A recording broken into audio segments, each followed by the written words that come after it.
Hello ស្ដីអ្នកគ្នាខ្ញុំណាគីមីសារ៉ាជិះគ្នាទៀតហើយថ្ងៃនេះយើងជិះគ្នាជាមួយនឹងរឿង Licorice Recall ដែលជាពីអំពិលរកខានធ្វើយូរហើយក៏សុំទោសដែលអស់រងចាំយូរព្រោះថាយើងចករៀនចប់អីដែរអញ្ចឹងណានឹងហើយអញ្ចឹងកុំឲ្យញញ៉ៃច្រើនចូលទៅរឿងរបស់យើងវិញដើម្បីបញ្ជាការក៏ប្រើឲ្យអ្នកដែលទៅប្រយុទ្ធយុគមិញហ្នឹងគឺរបស់ Majima សួរថា Majima ហ្នឹងណាគេមកមិនអញ្ចឹងណាហើយគ្រប់គ្នាគូហូបចេះគូហូបចុះមើលទៅក៏ខ្លាំងខ្លាំងមែនតើប៉ុន្តែមានតែឈីសាតូទេដែលគូដូចជាងគេព្រោះថាឈីសាតូយើងបានឃើញមកបបាក់ Majima ហ្នឹងចំទូហើយបើជាបាក់នេះវិញគូហូឡើងដូចមកមនុស្សហ្មងចំណែកឯ Majima របស់យើងវិញអង្គុយមើលមុខឈីសាតូឲ្យដែលថាហេតុអីក៏នាងតិចក្របលឿនម៉េចចំណែកឯការបាញ់របស់នាងគឺអត់មានស្ទាក់ស្ទើរឲ្យបានតិចមកត្រូវបាញ់គឺបាញ់ជាពិសេសហើយមិនថាបាញ់លឿនចឹងអត់ត្រូវទេបាញ់លឿនចឹងហើយត្រូវទៀតដល់មកមើលនៅហាងកាហ្វេរបស់យើងវិញតែថាឥឡូវហ្នឹងគឺមានអ្នកគូហូមកលោកអាប៊ីប៉ុន្តែឈីសាតូនាងក៏បាននិយាយថាលោកអាប៊ីហ្នឹងណាតស្អែកថ្ងៃត្រង់មិនគាត់មកតែវាបានដឹងចឹងហើយពីអ្នកហ្នឹងក៏ត្រឡប់ទៅវិញទៅចំណែកឯឈីសាតូវិញក៏ដល់មកដែលនាងហ្នឹងធ្វើសម្រាប់ដែរហើយនៅពេលដែលនាងដើរទៅសម្រាប់គឺនាងបានឃើញសារមួយផ្ញើមកកាន់មីកាតែឈីសាតូនាងគ្រាន់តែដើរកាត់ទេហើយតាមមីកាហ្នឹងក៏បានដើរមកវិញតែក៏មើលងាយឈីសាតូគ្រាន់តែដើរកាត់អញ្ចឹងក៏ដឹងដែរថាក្នុងសារហ្នឹងគេអាស្រ័យពីអីខ្លះតែនៅក្នុងសារហ្នឹងគឺបានផ្ញើមកថាឯម៉ោង 9 គឺជួបគ្នានៅក្នុងបារពីដែលត្រូវនិយាយគ្នាអំពីអនាគតរបស់ឈីសាតូ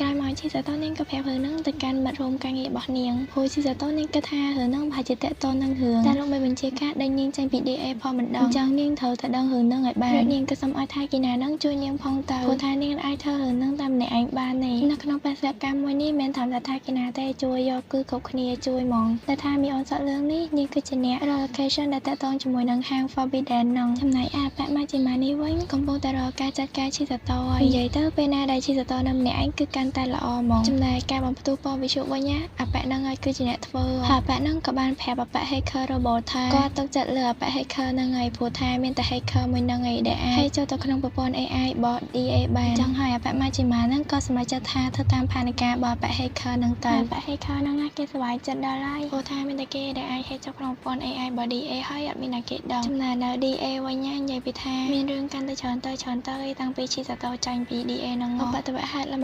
21ដែលពួកគេត្រូវតែដោះស្រាយករណីទាំងអស់ហ្នឹងគឺមកផ្ទុំគ្នាមកដែលធ្វើឲ្យខាង DA របស់យើងហ្នឹងគឺពិបាកក្នុងការចាត់ការខ្លាំងមែនតើហើយលោកមេបញ្ជាការហ្នឹងក៏បញ្ជូន Licorice ផ្សេងទៀតឲ្យទៅចាត់ការនិងដោះស្រាយអំពីករណីមួយទាំងអស់ហ្នឹងហើយបែប Majima នេះពងសម្ដៅទៅរកប៉ូលីសម្នាក់ក៏បានគិតថានៅពេលដែលមានរឿងករណីឃាតកម្មឬក៏ករណីអីមួយ DA នឹងបញ្ជូន Licorice ដើម្បីមកដោះស្រាយករណីទាំងអស់ហ្នឹងហើយដែលមានចំណុចពីអាប៉ា hacker robot ហ្នឹងគាត់អាចរកឃើញឈីសាតូហើយចាត់ការនាងបាន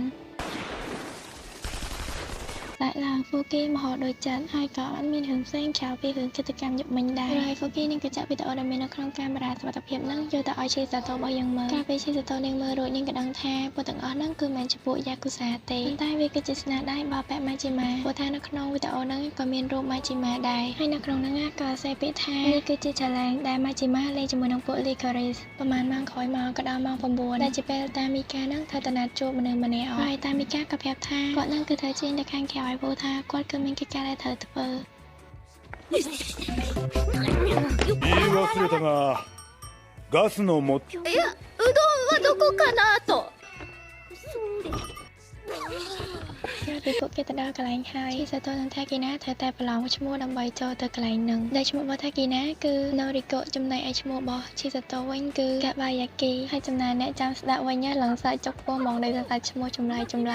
ប៉ុន្តែមានអីធ្វើអញ្ចឹងបានផលដែរតាចំណែកថាគីណានិងឈីសាតូនាងរកកន្លែងអង្គុយចិត្តតាមីកាហើយពួកគេគិតថានេះគឺជាការណាត់ជួបអញ្ចឹងណាខ្ញុំបានប្រាប់នៅថារបស់ឈីសាតូនាងដឹងហើយថាតាមីកានឹងណាត់ជួបជាមួយនឹងណាគេហ្នឹងហើយតាមីកានឹងគឺគាត់ណាត់ជួបជាមួយនឹងកូសូណូគីប៉ុន្តែរឿងដែលភ្ញាក់ផ្អើលនោះគឺមិនមែនកូសូណូគីទេការណាត់ជួបហ្នឹងគឺណាត់ជួបជាមួយនឹងយូស៊ីទៅវិញតែដោយសារតែនៅឆ្ងាយពេកពិបាកស្ដាប់អញ្ចឹងឈីសាតូនាងក៏លបទៅក្រោយតាមីការួចហើយចាំស្ដាប់យកហ្មងដល់យូស៊ីក៏បាននិយាយថាគាត់បានបកគោឈីសាតូហ្នឹងបន្ទាប់ពីការវេកាត់ហើយរួចគាត់ក៏សួរតាមីកាថាតាមីកាហ្នឹងភ្លេចអីដែលគាត់ចង់ធ្វើអញ្ចឹងនៅថាហេតុអីបានជាគាត់ជួយឈីសាតូអញ្ចឹងរួចគាត់ក៏បាននិយាយទៅថាបេះដូងរបស់ឈីសាតូហ្នឹងគឺជាផលផ្លែនៃទេពកោសល្យរបស់អេឡែនតែបានតែប៉ុណ្្នឹងឈីសាតូនាងក៏ទៅជួយជាមួយនឹងតាមីកាដែលផ្ទាល់មកយូស៊ីឃើញអញ្ចឹង គាត់ក៏មើលទៅមុខមីកាថាហេតុអីបានឲ្យណាគេផ្សេងដឹងរឿងនឹងអញ្ចឹងតែមីកាគាត់ក៏ប្រកែកថាគាត់អត់បានប្រាប់ណាគេទេហើយគាត់ក៏បានដឹងរឿងនឹងដែរជីសាតូនាងក៏និយាយថាឲ្យខ្ញុំសុំទោសផងប៉ុន្តែចៃដន្យខ្ញុំបានកលេចមើលទៅសារនឹងអញ្ចឹងណាហើយឥឡូវហ្នឹងនាងគាត់តែចង់និយាយជាមួយនឹងតាយ៉ូស៊ីឲ្យបានច្បាស់ទេថាគេណាលឺអញ្ចឹងនាងក៏បាននិយាយថានាងទៅចាំនៅខាងក្រៅមុនហើយនៅពេលដែលថាគេណាចេញទៅហ្នឹងក៏បញ្ច្រាស់គ្នាជាមួយនឹងក្រុមរបស់នាងដែរ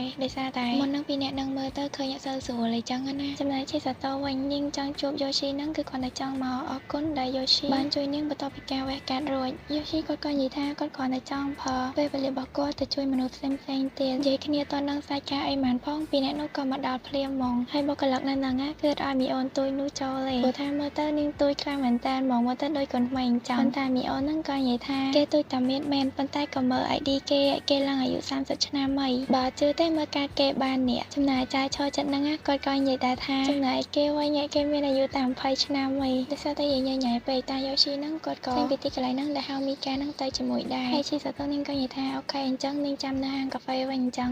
ក្រៅពួកគេនៅតែ2នាក់តែមីកាក៏និយាយថាគាត់បានឲ្យជីនហ្នឹងទៅឆ្ងាយហើយយ៉ូស៊ីគាត់ក៏និយាយថាមើលតែមីកាឥឡូវមិនជាមនុស្សទន់ខ្សោយដោយកាលមុនទៀតទេរួចគាត់ក៏និយាយទៀតថាទេពកោសល្យដែលព្រះបានប្រទានឲ្យហ្នឹងមិនជាផលប្រយោជន៍របស់មនុស្សគ្រប់គ្នាទេហើយក៏មិនជាផលប្រយោជន៍របស់ពួកយើងដែរហើយនៅចាំការសន្យារបស់យើងតែមីកាក៏រុញតាយ៉ូស៊ីនឹងចេញរួចក៏និយាយថាដល់លេងជីសាតូនឹងឲ្យមានសេរីភាពទៅឲ្យនាងចង់ធ្វើអីដែលនាងចង់ធ្វើទៅកុំបខំនាងយ៉ូស៊ីគាត់ក៏និយាយថាគាត់សប្បាយចិត្តខ្លាំងមែនតើនៅពេលដែលគាត់ឃើញមីកានៅក្នុងហាងកាហ្វេជាលើកដំបូងគឺដូចជាមួយនឹង10ឆ្នាំមុនអញ្ចឹងពួកគេមានការសម្ងាត់ជាច្រើនជាមួយនឹងគ្នាហើយគាត់ក៏ប្រកាសថាតទៅមុខទៀតគាត់នឹងធ្វើការជាមួយនឹងមីកាទៅដែរហើយគាត់ទទួលបានជោគជ័យពិតមែនដល់ពេលអតីតកាលតាយ៉ូស៊ីឲ្យមីកានឹងសន្យាថាឲ្យមីកានឹងចែកចាយទេពកោសល្យនឹងទៅកាន់ពិភពលោកទាំងមូលហ្មងហើយមិនជាទេពកោសល្យធម្មតា